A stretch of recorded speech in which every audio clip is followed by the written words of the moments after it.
Back now with the award-winning actor Ed Asner. Edward Asner's here with us, and we're going to tackle a sort of a hot-button topic, and that's racism. You've been very active all your life in fighting against racism. You were in the movie Roots, and I can't help but remember one of the television stations in the South. They had some boycotts and whatever when Roots came on the air. In fact, they did. Oh yeah, crosses were burned in the yards of one of the stations.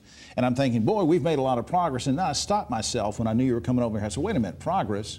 Well, we've got Robert Byrd, who was in the KKK, has been honored by the Senate recently. We've had Harry Reid using bigoted speech. He was using some language about Obama that, in a good-natured way, he didn't mean anything about it, but he used some words that were anachronistic, let's say, that were. But anyway, my point is that racism seems to, it's still No, it will always be with us. I mean, Freud said man needs a scapegoat.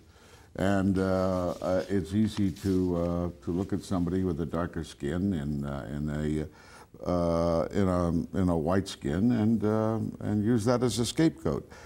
This country will cease to be a majority white in what, like 2025, something like that. So I mean, Whitey better prepare for it and adjust to it, and maybe with that. Will eventually, but I mean, there's racism within black nations, for God's sake.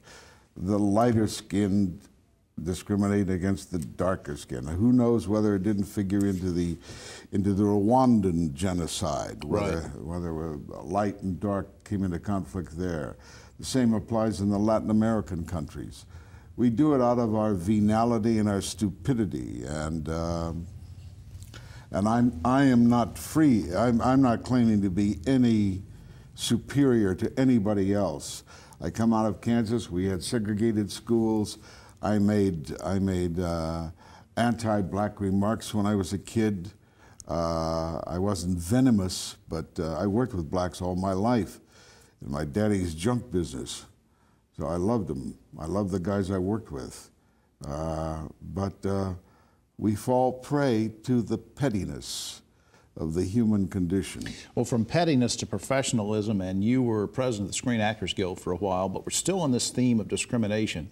I looked at recent numbers about minorities in leading roles in Hollywood shows, dramas, people over 60 and getting top writing jobs are not getting top writing jobs like they did. Actresses are getting paid less than actors. Yeah. As a former president of the Screen Actors Guild, do you think that dynamic's going to change at any point? No. It may improve. It may have an upward blip or a downward blip. But ageism will still be visited widely, even when you don't have to leap a tall building. But what gets me is that the ageism is visited. You can almost accept it when they do it to actors. But when they do it to directors, when they do it to writers, when they do it to cameramen. Tracy Keenan Wynn couldn't get work after a certain point. Really? Oh yeah. Oh, he's join the mob. You've been active in so many causes and on the right side of these causes, and been president of the Screen Actors Guild.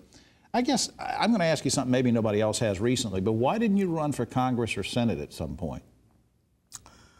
I'm serious. I certainly would have had a good health plan if I had.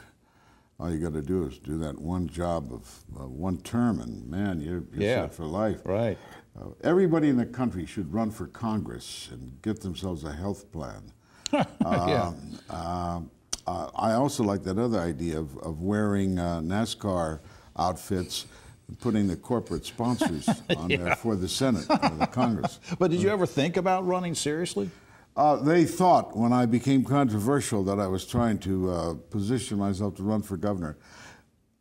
I have far more power taking that chance of being blacklisted and losing sponsors, etc., making a political statement as an actor than I ever would as a congressman. And as we know, an actor could never be governor of California anyway. No. What the heck does that mean? All right, when we come back, I'm going to talk about or get him to talk about some of the big legendary stars he's worked with. And then in the final segment. Slept with. I didn't say slept with. I said work with. And then after that, we'll talk about the movie Elephant Size, shot in North Carolina, and who knows what else will happen. We'll be right back. Whenever you are. Let's go. Cover it. Get out of the way.